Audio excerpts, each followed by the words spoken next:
It starts with the cold. Not just a chill, but a biting, bone-deep frost that makes the world feel empty. Then comes the hunger, an ache in the stomach that no amount of food can satisfy. And finally, the voice, a whisper in the wind that sounds like someone you love, calling you deeper into the dark. Welcome back to Legends and Lore. And today we are venturing into the frozen north to explore the legend of the Wendigo. This is a topic that has been heavily distorted by Hollywood and pop culture. If you're picturing a deer-headed creature with antlers, you might be surprised to find out that's almost entirely a modern invention. The traditional Wendigo is far more terrifying because it is far more human.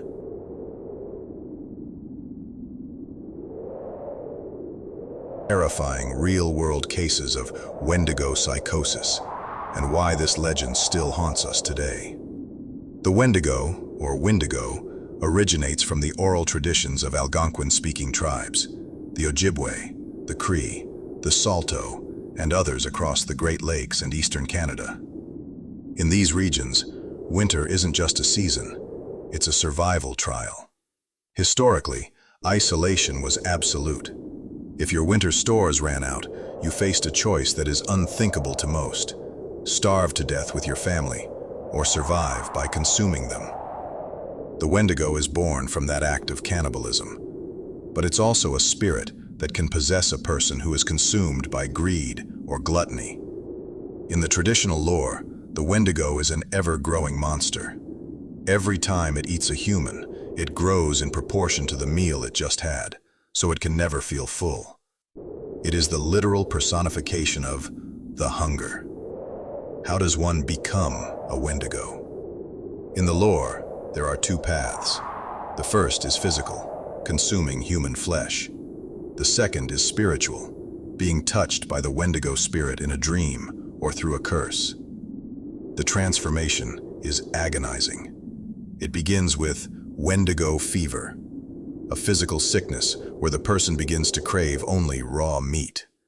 They become cold from the inside out, often shedding their clothes because their skin becomes unnaturally hard and icy. One of the most chilling aspects of the Wendigo is its voice. It doesn't just growl, it can mimic human speech. It calls out to hunters in the woods, using the voices of their wives or children, luring them away from the safety of the fire into the deep brush. To understand how seriously this was taken, we have to look at the historical records. In the late 1800s, the legend of the Wendigo moved from campfire stories into the courtrooms of the Northwest Mounted Police. This is the case of Swift Runner. In 1878, a Cree trapper named Swift Runner emerged from the woods alone. He claimed his family had starved to death during a particularly brutal winter, but the authorities grew suspicious. When the police traveled to his winter camp, they found a horror scene. Swift Runner hadn't just survived, he had systematically killed and eaten his wife and 6 children. During his trial, Swift Runner didn't claim he was a murderer in the typical sense. He claimed he had been possessed by a Wendigo. He described the spirit entering him and giving him a heart of ice. He was executed in 1879, but his case remains the most famous example of what psychologists now call Wendigo psychosis. Is Wendigo psychosis a real medical condition?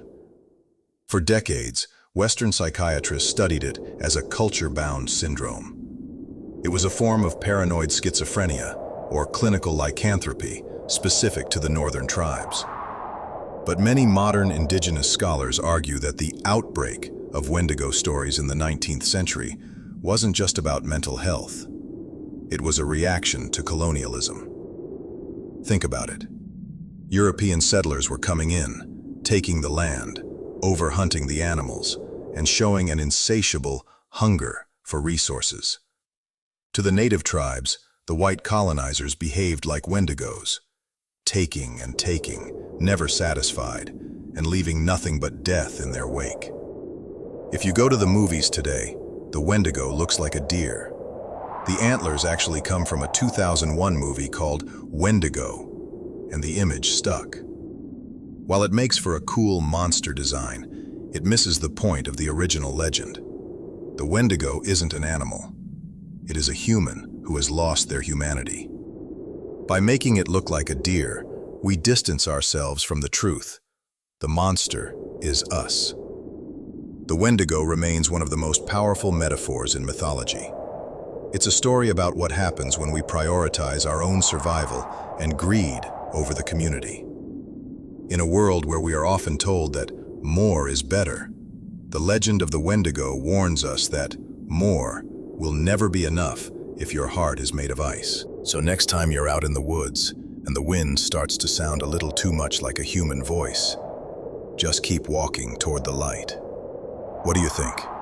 Is the Wendigo just a metaphor for winter survival? Or is there something more to the heart of ice? Let me know in the comments. Don't forget to like, subscribe, and hit that bell for more legends and lore. Thanks so much for watching. We hope you enjoyed the video.